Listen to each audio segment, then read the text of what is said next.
오늘은 말씀을 시작하면서 우리가 인간이 왜 하나님을 이해하기 힘든가 하는 것에 대하여 좀 먼저 말씀드리겠습니다. 인간이란 피조물은 무한한 의문을 품는 존재입니다. 끊임없이 질문하는 존재. 왜냐? 하나님이 아예 그렇게 생겨먹게 우리를 창조하셨기 때문에 어쩔 수 없어요. 그래서 자녀를 키워보신 분은 다 아실 거예요. 애들은 끊임없이 엄마에게 왜라고 질문합니다. 엄마 왜? 왜 그래? 왜 그런 거야? 이건 왜 이래? 계속 질문해요.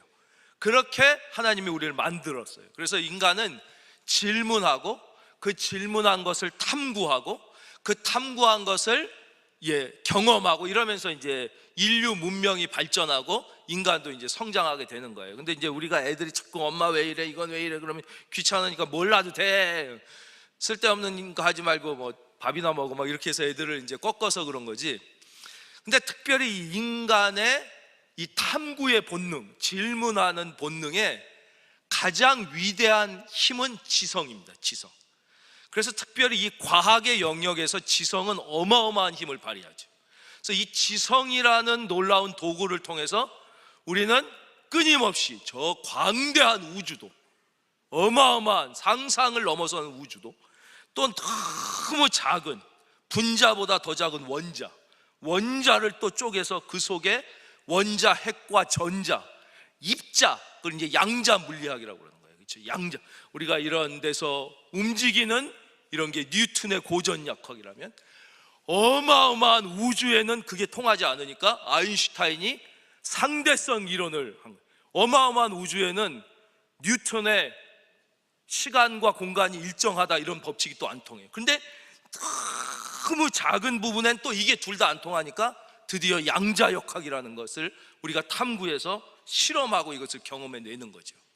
근데 이 인간의 과학의 영역에서 엄청난 능력을 발휘하는 지성이 하나님 앞에만 서면 이제 무력해지기 시작하는 것입니다. 왜냐? 일단 하나님은 무한한 존재이기 때문에 그래요.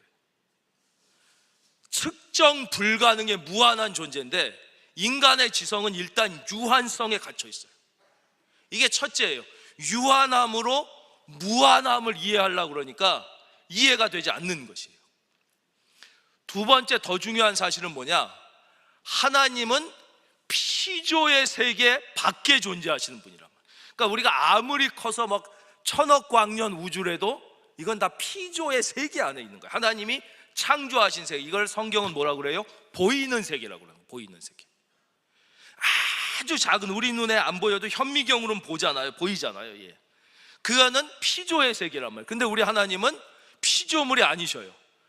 그 피조, 보이는 세계 밖에 있는 창조의 세계에 계시는 분이기 때문에 이 과학의 영역에서는 엄청난 능력을 발휘하는 인간의 지성이 이 절대자여 무한자인 하나님 앞에 가면 일단 어마어마한 암흑의 심연에 도달하게 되는 거예요. 알 수가 없어요. 이게 뭐와 똑같냐?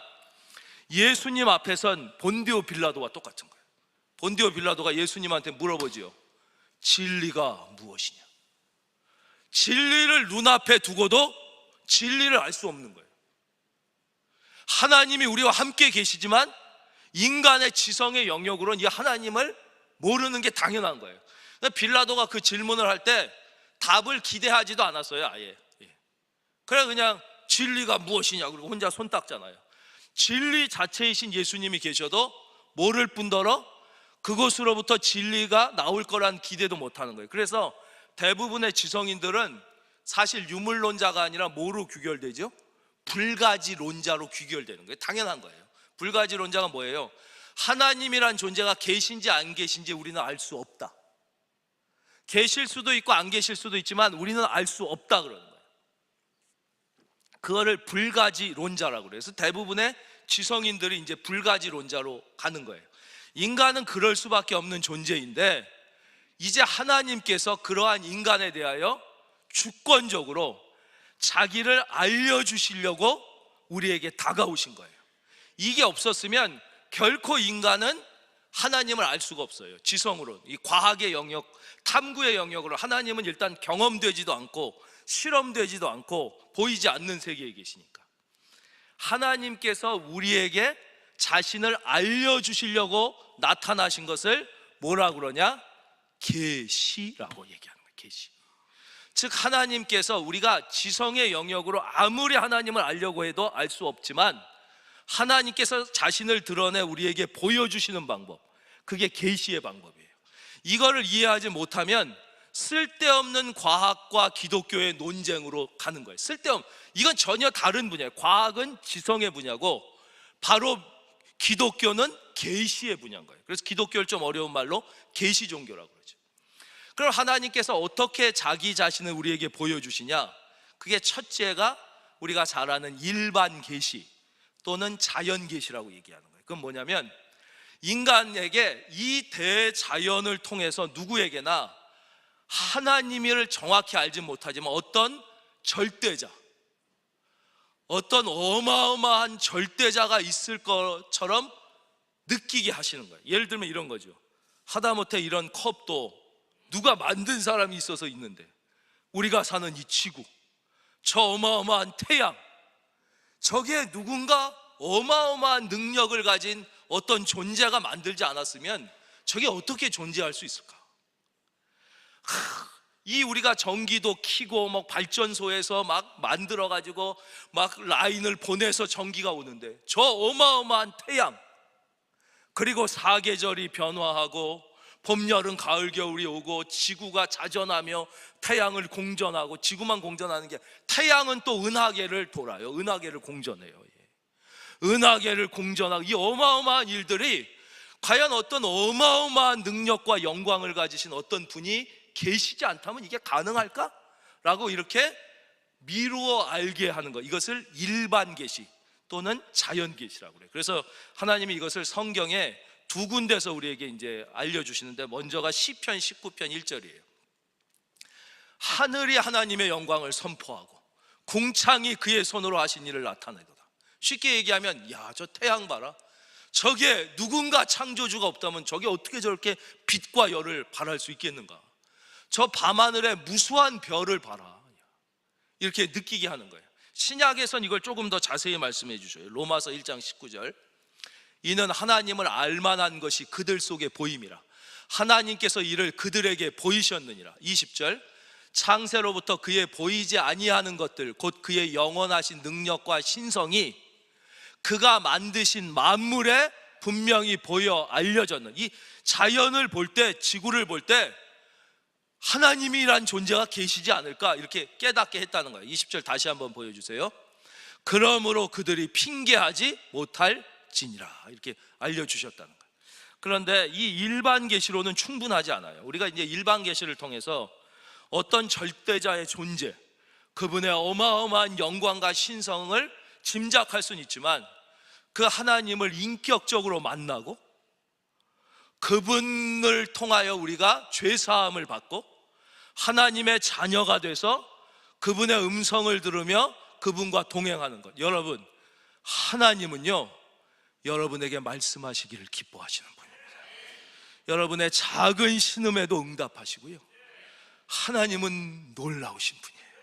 전 여러분들이 그것을 경험하며 신앙생활하기를 바랍니다. 하나님은 성경의 관념에 갇혀 계신 분이 아니라, 그 하나님과 동행하는 삶을 살기 위해서 하나님은 더욱 기쁘게 자신을 우리에게 더 밝히 드러내 보여주셔서 이 계시를 특별 계시라고 하는 거예요. 왜 특별 계시라고 하느냐? 특별한 사람, 선지자들, 모세, 다윗 같은 특별한 사람을 통하여 특별히 선택된 민족, 이스라엘 민족이나 오늘 특별히 선택된 당신의 사람들에게 보여주셨기 때문에 이거를 특별 계시라고 그러고, 또 다른 말로는 초자연 계시라고 그러는 거예요. 아까 그게 일반 계시, 자연 계시라는. 근데 이 특별 계시는 어떻게 되느냐? 그래서 구약에 보면 다 하나님이 말씀하시되, 하나님이 이르시되, 선지자들은 다 그렇게 얘기하잖아요. 왜냐하면 우리는 하나님의 생각을 알 수가 없어요. 하나님은 너무 높고 우리는 낮기 때문에 그래요. 이 말씀을 이미 쓰여져 있는 데를 한번 보겠습니다. 이사야 55장. 이는 하늘이 땅에서 높음같이 내 길은 너희 길보다 높으며 내 생각은 너희 생각보다 높다는 거예요. 여러분 한번 생각해 보세요. 수준이 높은 사람은 수준이 낮은 사람을 이해할 수 있어요. 그러니까 엄마는 아기의 눈높이에 맞추면 이해가 돼요. 그러나 수준이 낮은 사람은 높은 사람을 이해할 수가 없어요. 아기가 철학 박사가 하는 말을 이해할 수가 없어요. 그러나 철학 박사는 아기가 하는 말을 이해할 수 있겠죠. 그러니까 인간은 미루어서는 하나님의 생각을 알 길이 없기 때문에 하나님께서는 하나님의 생각을 우리에게 말해 주셔야 돼요. 말씀해 주셔야만 우리가 하나님의 생각과 계획을 알 수 있어요. 그래서 하나님은 우리에게 성경을, 믿으시면 아멘, 우리에게 주신 거예요. 이것이 특별 계시예요. 그래서 성경이 하나님의 마음을 우리는 성경을 통하지 않고 인간의 지성과 추측으로는 도저히 하나님의 마음을 알 길이 없는 거예요, 인간은. 그런데 이러한 특별 계시를 주셨어도 우리의 한계는 뭐냐면, 우리가 이 세상을 살아가는 동안 우리는 오감을 통하여 뭔가를 경험해요. 보거나 듣거나 만지거나 맛보거나 이런 체험을 통하여. 근데 우리 하나님은 피조물이 아니시고 보이지도 않고 만져지지도 않고 들려지지도 않기 때문에 이 하나님께서 우리가 오감으로 인식할 수 있도록 우리 죄를 사하시기 위하여 인간의 육체를 입으시고 역사 속으로 피조물이 되어 오신 그 하나님이 바로 예수님이신 거예요. 예수님. 그래서 우리는 이 예수님을 통하여 말씀이신 하나님을 만나게 돼요. 이건 뭐 너무나 여러분이 잘 아시고 우리가 여러 번 했지만 이게 핵심이에요, 신앙에. 그래서 요한복음 1장 1절에 뭐라고 그러셨어요? 태초에 말씀이 계시니라. 이 말씀이 하나님과 함께 계셨으니 이 말씀은 곧 하나님이시니라. 말씀으로 우리에게 특별 계시로 나온다고 지금 말씀해 주셨죠, 그렇죠?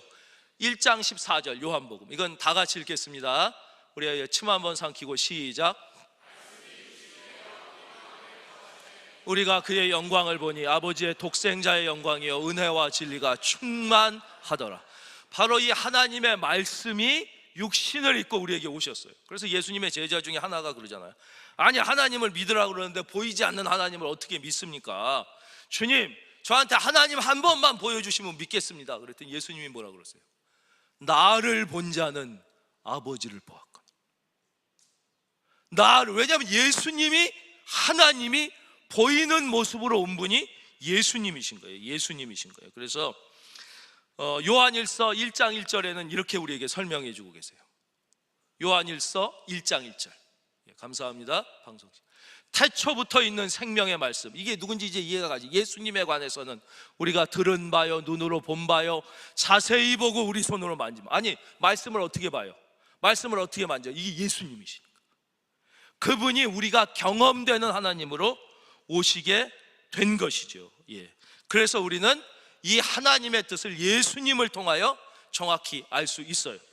여기서 하나 더, 이것은 이제 특별 계시라고 그러는데, 그렇기 때문에 인간은 아무리 지혜롭고 지식이 높고 아인슈타인 같은 천재라 할지라도 이 하나님의 말씀이 계시가 오지 않으면 인간의 지혜로 하나님을 정확하게 알 수는 없어요. 물론 대충은 알아. 본능 속의 자연 계시. 그래가지고 어떻게 해요? 아테네에 보면 알지 못하는 신에게 막 예배드리. 이거 인간의 본능이에요. 그래서 보면 막 옛날에 우리 보면 성황당에 막 제사하고 뭐 오강신이 있다 그러고 부엌에는 부엌신이 있다 그러고 온갖 신을 다 만드는 거예요. 왜냐? 정확히는 모르고 본능 속에 어떤 거룩한 존재에 대한 두려움이 있기 때문에. 이것은 오직 하나님의 말씀인 특별 계시가 주어질 때만 우리는 인격적으로 하나님을 만나게 되죠. 그래서 성경은 우리에게 뭐라고 말씀하시냐? 고린도전서 1장 21절이에요. 하나님의 지혜에 있어서는 이 세상이 자기 지혜로 하나님을 알 수 없다는, 아무리 똑똑하고 공부 많이 한 사람도 인간의 지성은 과학의 영역에서는 놀라운 능력을 발휘하지만 하나님 앞에서는 무력하기 때문에, 그래서 하나님께서 전도에 미련한 것으로, 한번 따라 할까요? 전도, 미련한 것. 그래서 어떨 땐 전도할 때 미련하게 느껴지잖아요. 이 얘기한다고 이 사람을 믿을까? 다 뭐 요즘에 교회 욕하고 그러는데, 그러나 그 전도에 미련한 것으로 믿는 자들을 구원하시기를 기뻐하셨도다. 그래서 사도 바울이 뭐 한 거예요?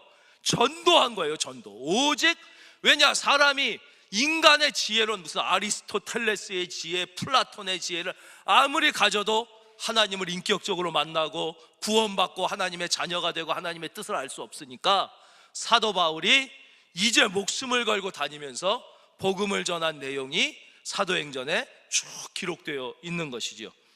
오늘 본문 들어가기 전에 아주 오늘 앞에 부분이 어려운 말씀인데 너무 잘 들어주셔서 유머를 하나 하고 조금 마음을 이렇게 좀 긴장을 풀고 또 들어가도록 하겠습니다. 유머니까 잘 듣고 웃어주시면 좋을 것 같아요.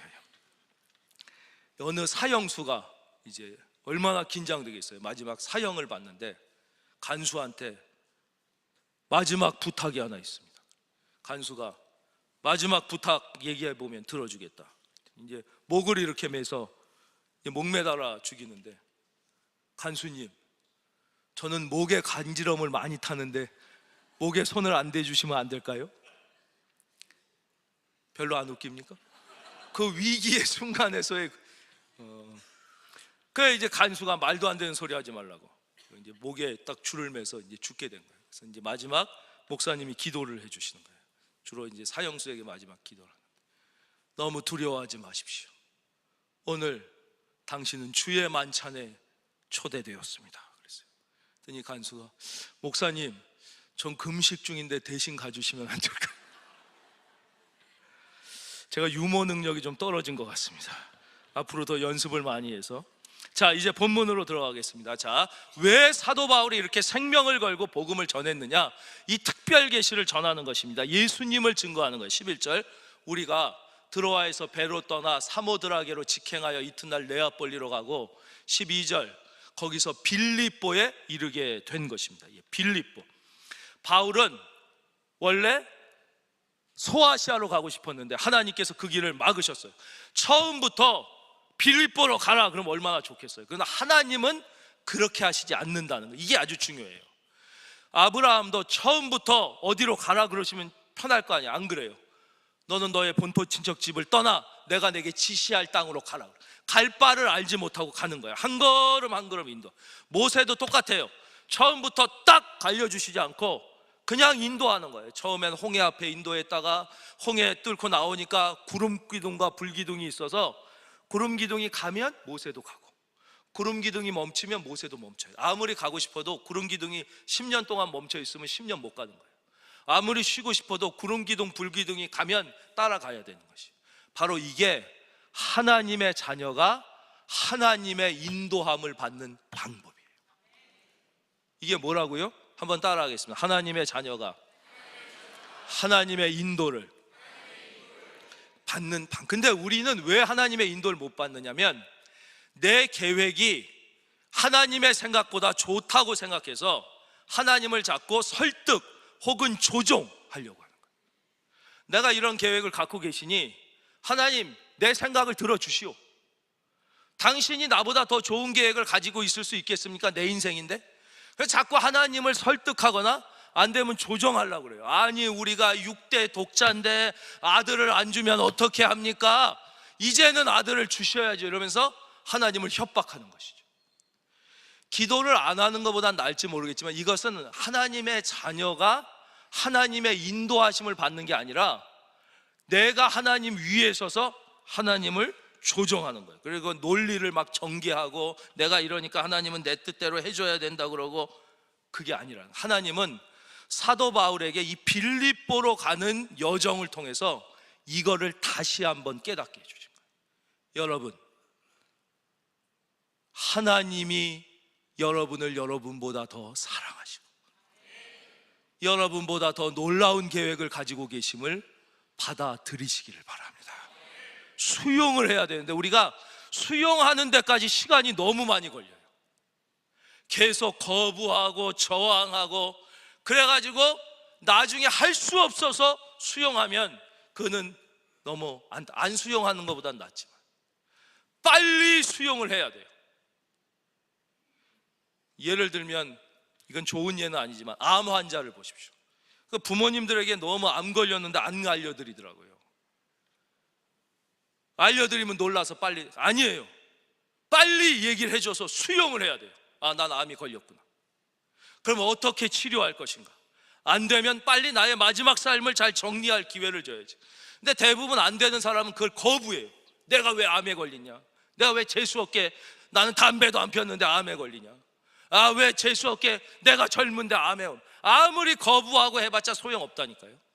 빨리 수용을 하고, 치료할 거면 치료를 하고, 내 수명이 다 했다고 느끼면 빨리 정리를 해야 되는 거예요. 신앙도 마찬가지예요. 하나님 앞에 빨리 내 생각을 내려놓고 하나님의 계획을 수용할수록, 할렐루야, 예, 우리는 하나님의 인도함을 받는 거예요. 그래서 하나님께서는 첫째, 우리 지난 시간에도 말씀드린, 내가 나 자신의 감옥에서 해방되기를 원하시는 거예요. 이스라엘 백성이 애굽의 노예에서 해방되듯이 우리는 끊임없이 내 생각으로 내 자신의 감옥, 좀 넓으면 가족, 기껏해야 자기 교회 이상을 생각하지 못하고 갇혀 있는 거죠. 사도 바울도 그랬죠. 처음엔 유대인들만 생각했죠. 그 다음에는 아시아까지 보게 되고, 마침내 하나님은 그의 눈을 들어 유럽을 바라보게 하는 거예요. 마찬가지예요. 유대인이 안 귀해서가 아니에요. 여러분이 소중하지 않기 때문이 아니라 여러분이 너무 소중하기 때문에 하나님은 여러분이 여러분의 자기 중심이라는 감옥에서 해방되어 하나님의 눈으로 세상을 볼 수 있기를, 여러분이 영의 눈이 열리기를 바랍니다. 그걸 기대하고 계시는 것이죠. 마찬가지로 또 사도 바울의 계획이 나빠요? 아니잖아요. 아시아를 전도하겠다는 게 왜 나빠요? 내가 이쪽으로 점점 전진하면서, 그러나 하나님은 더 좋은 계획을 갖고 계십니다. 유럽을 보고 마침내 세계를 전도하려고 하는 또, 그러니까 여러분이 생각할 때 그렇잖아요. 내 생각이 잘못된 게 아닌 것 같은데, 내 생각이 내가 볼 때 좋은 것 같은데 왜 안 들어주시냐? 그 여러분 생각이 꼭 나빠서가 아니라, 물론 잘못된 생각을 갖고 있을 때도 있지만 하나님께서 여러분을 향하여 훨씬 더 좋은 계획을 믿으시면 아멘, 갖고 계시, 이것을 빨리 수용해야 되는 거예요. 수용. 생명도 그래요. 그러니까 하나님이 가정에 자녀를 주시잖아요. 그 자녀 내 자녀가 아니란 말이에요. 하나님이 보내신 거예요. 그래서 하나님이 가장 소중한 생명을 보내주시는 거예요. 예전엔 우리가 뭐 했어요? 아주 큰 죄를 졌죠. 한때 남아 선호 사상을 가진 거예요. 하나님이 남자가 필요하니까 남자를 보내고 여자가 필요하니까 여자를 보내고 다 하는데도 우리 집에는 아들이 있어야 된다, 뭐 이런. 그래가지고 막 그 뭐예요, 애 뱃속에 있을 때 막 검사해가지고 딸이라 그러면 막 낙태하고 막 그러면 안 된다는 거예요. 근데 지금은 누가 그래요? 지금은 오히려 딸이 없어서 걱정이다 막 그러잖아요. 마찬가지, 우리는 이거를 빨리, 우리 가정에 하나님이 가장 축복의 자녀를 주셨다는 사실을 받아들이시기를 바랍니다. 앞으로도 마찬가지예요. 그래서 이건 이제 제 개인 얘기를 해서 죄송한데, 저희 때는 그걸 못하게 했어요. 태아 성별 검사를. 왜냐하면 하도 사람들이 그런 못된 짓을 해가지고.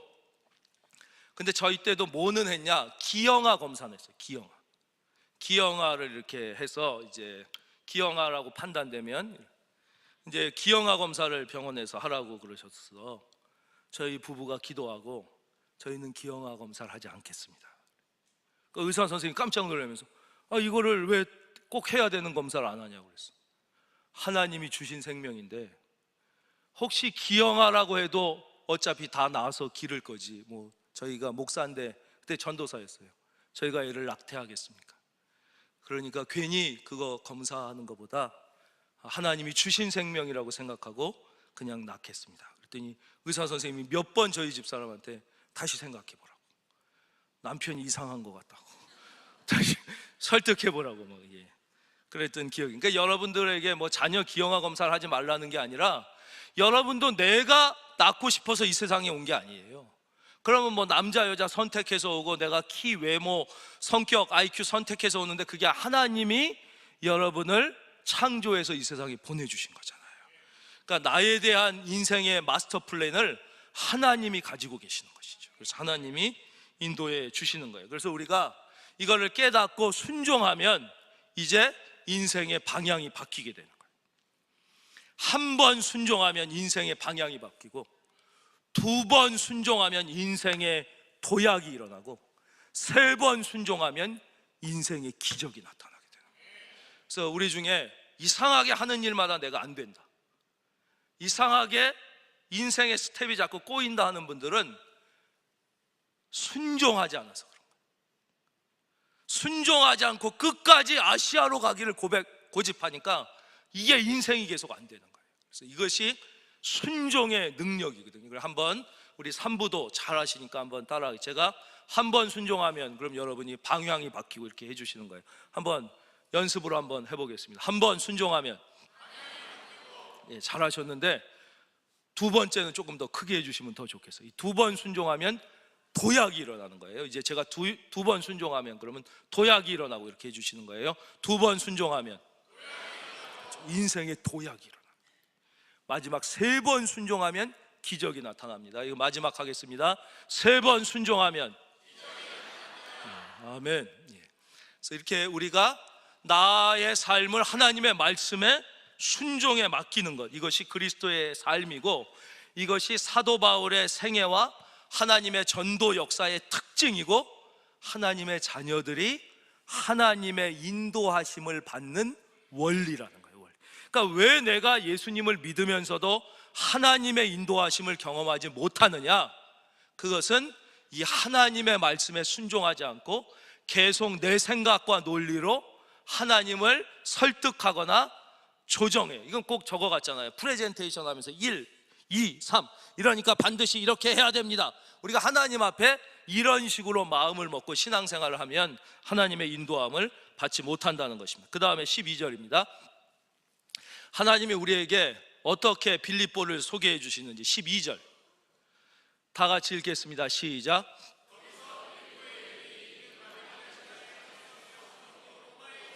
예, 여기까지 읽겠습니다. 빌립보를 설명해 주시는데 인구는 얼마고 특징은 어떻고 지리적 이런 거 얘기 안 하시고 첫성이라고 그래요. 사실 빌립보가 왜 첫성이에요?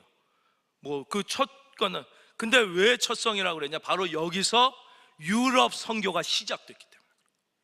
아무것도 아닌 것 같은 이 빌립보에서 유럽의 첫 교회인 빌립보 교회가 쓰는 거예요. 유럽 선교의 첫 스타트가 바로 여기가 되는 거예요. 저는 여러분 한 분 한 분이 여러분 가정의 복음화의 첫 성이 되기를 바랍니다. 여러분 가정에 임하는 축복의 첫 성이 되기를 주의 이름으로 축원합니다. 첫 성, 그런 의미가 있어요. 2번째는 아마 이 말씀은 우리 한민족보다 더 이 말씀을 잘 이해하기는 어려울 것 같아요. 로마의 식민지라고 빌립보를 소개해요. 이게 사실 좀 자존심 상하는 얘기 아닙니까? 식민지가 뭐 자랑입니까?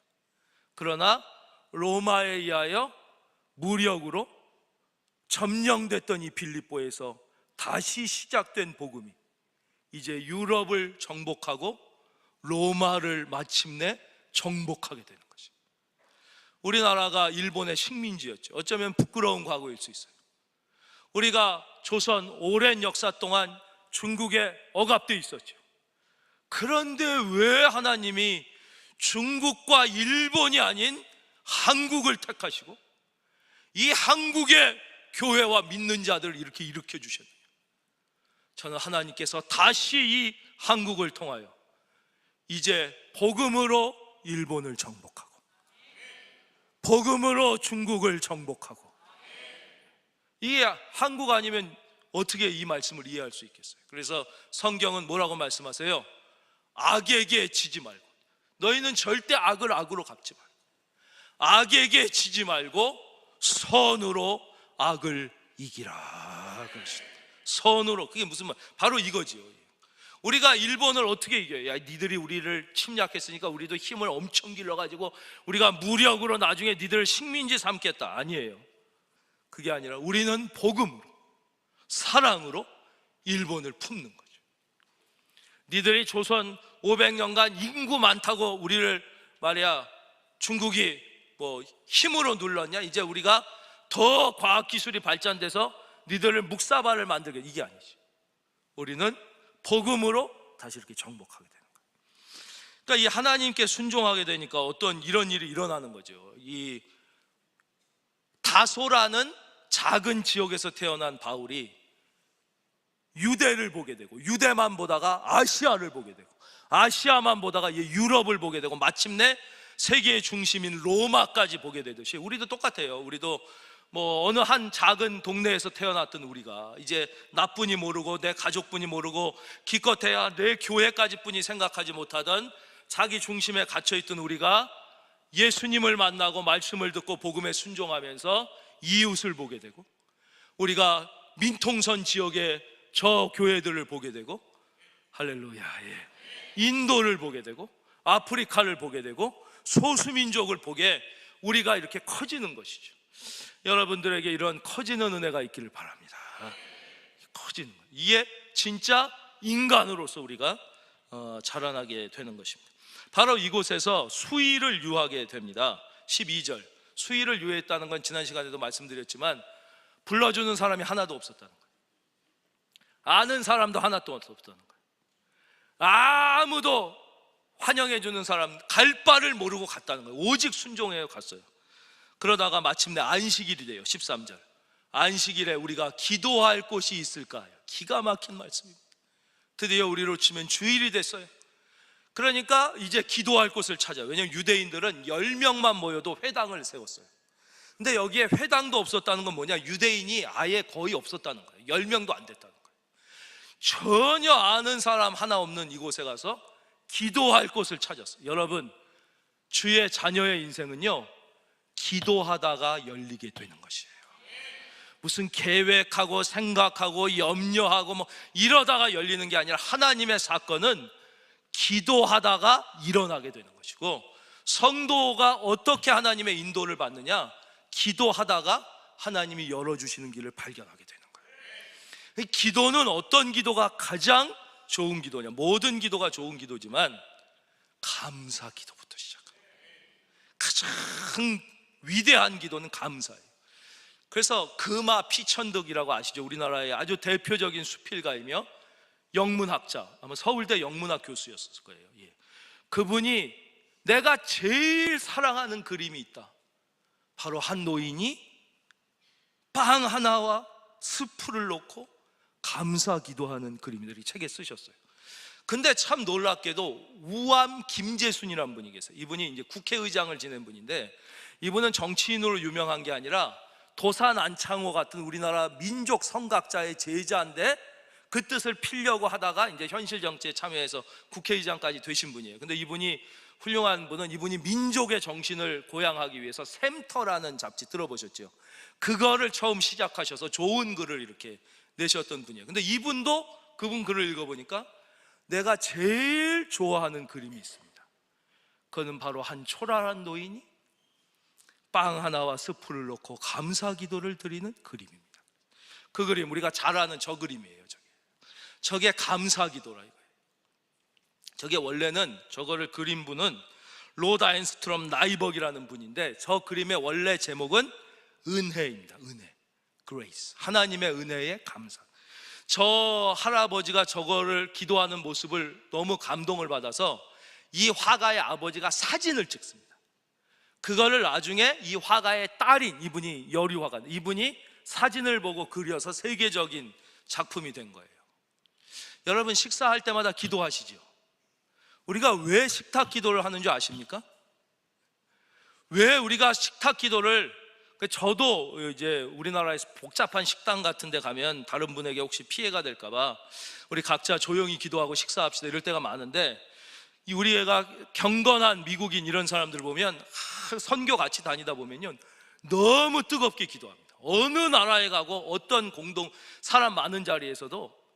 여러분, 우리가 왜 식탁 기도를 해야 되냐면, 식탁 기도는 바로 우리가 왕의 식탁에 초대되었음을 감사하는 거예요. 우리는 그전까지는 아무리 진수성찬이라고 해도 우리는 죄의 종이며 사탄의 종이며 사망의 노예였단 말이에요. 종의 옷과 죄수의 옷을 입고 살아갈 수밖에 없는 우리가 예수 그리스도의 십자가 보혈로 왕의 자녀가 된 것이에요. 하나님의 자녀가 되어 비록 딱딱한 빵 한 조각이라도 왕의 식탁에 초대됐기 때문에, 여러분은 왕의 자녀임을 믿으십니까? 그 왕의 식탁에 초대된 그 감격을 감사하는 거예요. 주님이 그러잖아요. 우리에게 일용할 양식을 주시옵고, 주신 거에 감사. 그러니까 식사기도는 뭐 이거 먹고 건강하게 해주세요, 이거 먹고 명철하여져서 1등하게 해주세요, 그 기도도 안 하는 것보단 낫지만 그런 기도하는 게 아니라 나를 왕의 식탁에 초청해 주신 그 하나님의 은혜에 감사하는 기도를 드리는 거예요. 우리 큰은혜 교회 모든 성도님들은 왕의 식탁에 초대된 기쁨을 고백하며 살 수 있기를 주님의 이름으로 축원합니다.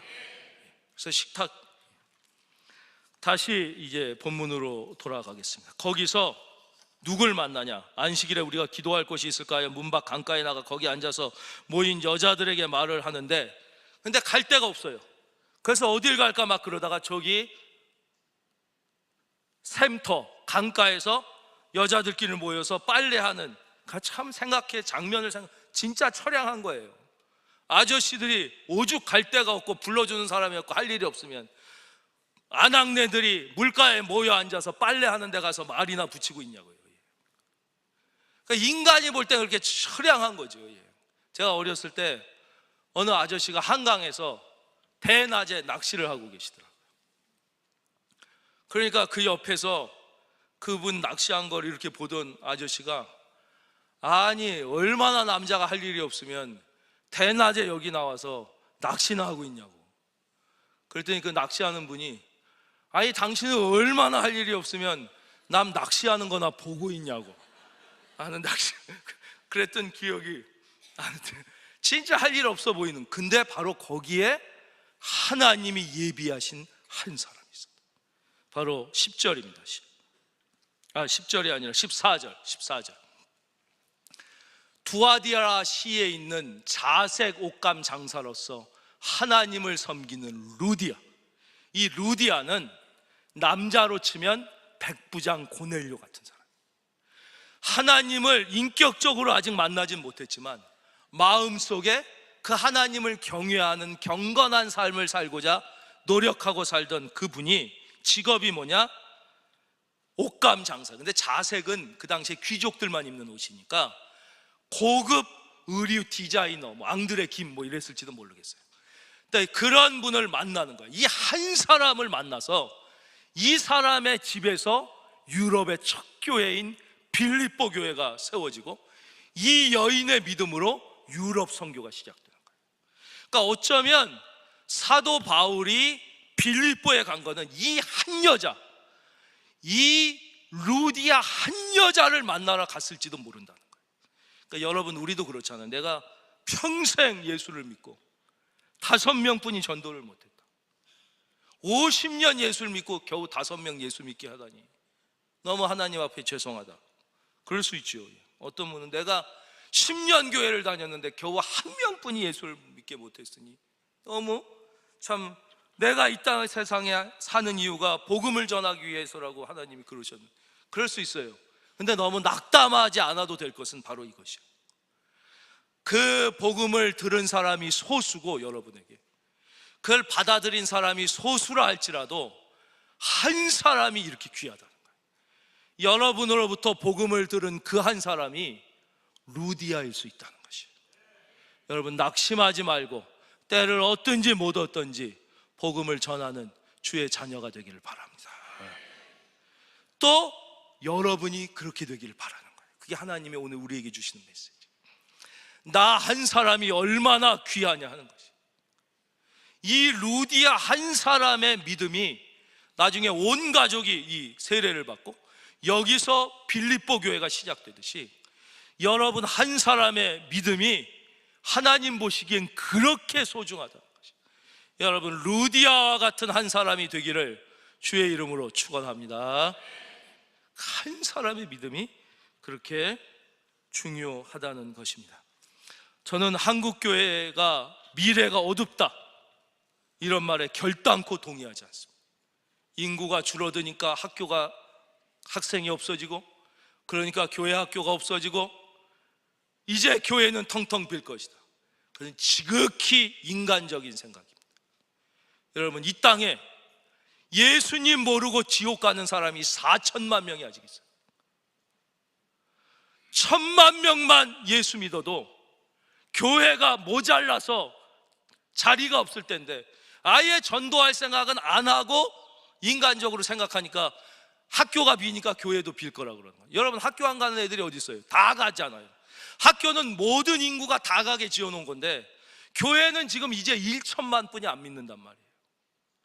여러분, 이것 때문에 하나님께서 사울을 부르셨고 그를 보내셨듯이 우리에게 이 사명을 맡겼음을 오늘 다시 한번 고백하고 순종하는 결단이 있을지어다.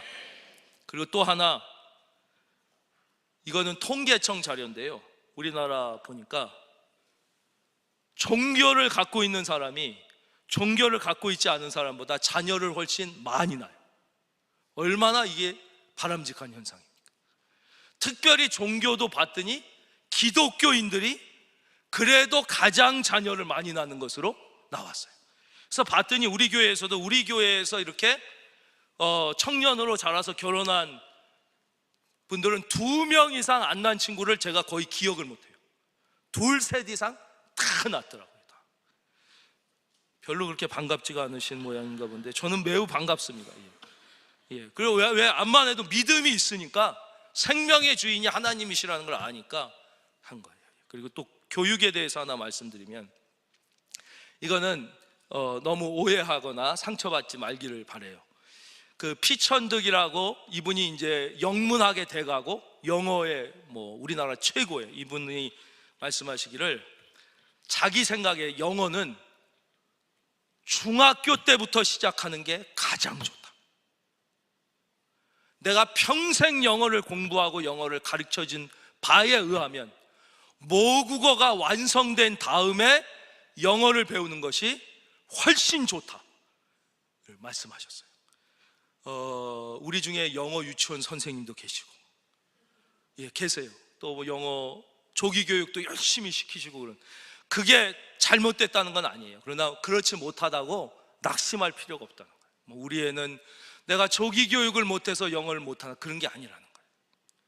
그러니까 이 피천득 교수는 자기가 평생 영어를 가르친 사람으로서 영어는 중학교 때부터 시작하는 것이 가장 좋고, 첫째, 모국어가 완성되기 전에 외국어를 가르치는 것은 자기의 경험상 좋지 않다, 이렇게 말씀하신 걸 책에도 이제 해 놓으셨어요. 이 말씀을 드리는 이유는 너무 자녀 키우는데 스트레스를 받지 말라는 거예요. 내 자녀가 아니라 하나님의 자녀인 것이, 하나님께 맡기고 믿음으로 기도로 키우면 여러분 자녀 많이 낳아 가정의 축복이 충만하게 넘쳐나시기를 주의 이름으로 축원합니다.